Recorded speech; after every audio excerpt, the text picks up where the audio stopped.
Mais lorsqu'il avance, la carotte avance aussi, ce qui le fait avancer davantage, repoussant toujours plus loin l'objectif de son bonheur. Ce stratagème est orchestré par celui qui le monte et dans son unique intérêt, avec, au bout tout de même, une petite récompense pour l'âne afin qu'il ne se décourage pas. Une petite analogie est nécessaire pour comprendre plus en profondeur. Dans cette situation, qu'est-ce qui fait avancer l'âne? Premièrement, le besoin. Mais pas n'importe quel besoin, le besoin créé par la personne qui le monte. Un âne, ça mange de l'herbe, ça mange du foin. Une carotte, c'est une sucrerie pour lui. Ce n'est pas un besoin vital, mais un caprice. Dans la vie de l'homme en société, ce qui le fait avancer est aussi le besoin. Le besoin de consommation dont la nécessité n'est pas vitale, mais a été induite par l'éducation, la publicité et les médias. Deuxièmement, l'insatisfaction. Si tu donnes une carotte à l'âne à chaque fois qu'il parcourt 10 mètres, tu peux me croire, au bout d'un moment, il en aura assez de cette carotte et il arrêtera d'avancer. Chez l'homme en société, c'est pareil. Il faut le maintenir dans une zone d'insatisfaction assez élevée pour que son besoin ne soit pas totalement comblé, mais assez basse pour qu'il soit prêt à refournir les efforts nécessaires afin d'assouvir ce besoin. Concrètement, si ton patron te donne 10 000 € par mois, tu seras totalement satisfait et ce n'est pas dans son intérêt puisqu'avec cet argent et un minimum d'intelligence financière, tu investiras dans l'immobilier pour dégager des revenus automatiques et plus besoin de patron. Il est perdant, tu es gagnant, ce n'est pas dans son intérêt donc il doit te payer beaucoup moins. Et s'il te donne que 800 € par mois, il se doutera bien que tu iras chez la concurrence, ce qui n'est pas dans son intérêt non plus. Donc il va s'aligner pour te donner juste de quoi subvenir à tes besoins. Et voilà, la roue tourne.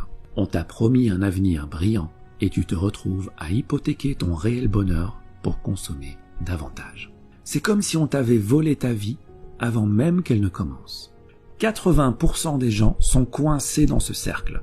Et je dis coincés car la plupart n'aiment pas leur vie, n'aiment pas leur quotidien. Ils le trouvent malsain, mais ils disent « Ouais mais bon, si tout le monde fait comme ça, c'est que ça fonctionne, c'est que c'est la bonne manière de faire. » Ah ben oui, si tu lis les livres que tout le monde lit, tu ne pourras que penser comme tout le monde. Écoute, c'est normal que tout le monde fasse comme ça puisque tout le monde va à la même école. Celle où clairement le bonheur et l'épanouissement personnel ne font pas partie du programme. Celle où on ne t'apprend pas à être autre chose qu'un âne qui troque sa paix et sa santé pour une carotte. Mais que veux-tu? L'homme préfère en général un monde connu et malsain plutôt qu'un monde sain mais inconnu. Bon d'accord, mais alors, que faire? Eh bien le plus important, c'est d'être satisfait. Pas forcément de ce qu'on a, mais de ce qu'on est. Et je ferai une vidéo sur l'importance de l'être par rapport à l'avoir. En gros, si tu fais partie de ces 20% de gens qui sont heureux dans leur métro, boulot, dodo et qui, pour rien au monde, ne changeraient leurs habitudes, c'est bingo, tu as compris la vie et je souhaite de tout cœur que le bonheur que tu ressens se perpétue. Par contre, si tu fais partie des 80% de personnes qui ont cette routine malsaine mais confortable alors qu'elle ne va pas dans l'intérêt de leur bonheur personnel, pose-toi la question. Qu'est-ce qui te rendrait vraiment heureux? Quitter ton job? Devenir ton propre patron? Vivre au soleil? Passer du temps en famille? Avoir une meilleure santé? Une fois que tu as trouvé ton pourquoi, une fois que tu as trouvé ce qui te rendrait plus épanoui, et j'insiste sur ton épanouissement, pas celui de tes parents, pas celui de tes professeurs, pas celui de ton patron, tu vas mettre toutes les chances de ton côté pour devenir cette personne. Car rappelle-toi que dans la vie, tu as le choix. Tu peux choisir de rester à accumuler 7 ans de ta vie devant la télé, car oui, à raison de 2h30 par jour sur 65 ans de vie, t'arrives à 7 ans. Tu peux aussi choisir de rester 15 ans à faire défiler les stories sur ton téléphone, comme tu peux choisir d'utiliser ce temps à te perfectionner dans ce que tu veux être. On dit que 50 heures de pratique dans un nouveau domaine peut déjà produire d'excellents résultats.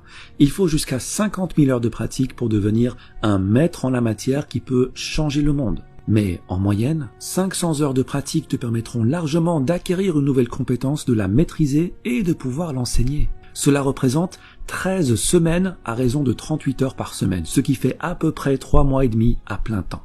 Si en 3 mois et demi, tu peux acquérir une nouvelle compétence et la maîtriser, combien pourrais-tu en acquérir sur 40 ans de carrière? Et des compétences, des opportunités, des champs de carottes, t'en as à la pelle. Donc voilà ce que tu vas faire. Tu vas arrêter la procrastination, car le temps passe vite et un jour arrivera où il n'y aura plus de lendemain. Tu vas sortir des rangs et marcher sur le chemin le moins fréquenté. Ton chemin, pas celui des autres. Celui qui te rend libre, celui que tu as choisi pour toi. Tu seras seul, c'est normal. Tu perdras le soutien de certains, c'est normal. Mais tu seras enfin ce que tu as toujours voulu être. tu suivras enfin cette petite voix à l'intérieur de toi qui t'a toujours appelé en vain et que tu as enfin décidé d'écouter. Et c'est ça le bonheur. Être notre véritable nous, tout simplement. Il y a un temps de vie qui t'est donné dès la naissance. La question n'est pas combien de temps. Ça, personne ne le sait. La question est comment tu utilises ce temps. C'est ça qui va déterminer ton bonheur. Repère ce que tu veux devenir, crois en ce que tu veux devenir et agis pour le devenir. Il ne faut pas oublier que bien que le temps soit immortel, toi, tu ne l'es pas. Alors utilise-le sagement et marche sur le chemin qui te convient le mieux. Merci et à bientôt.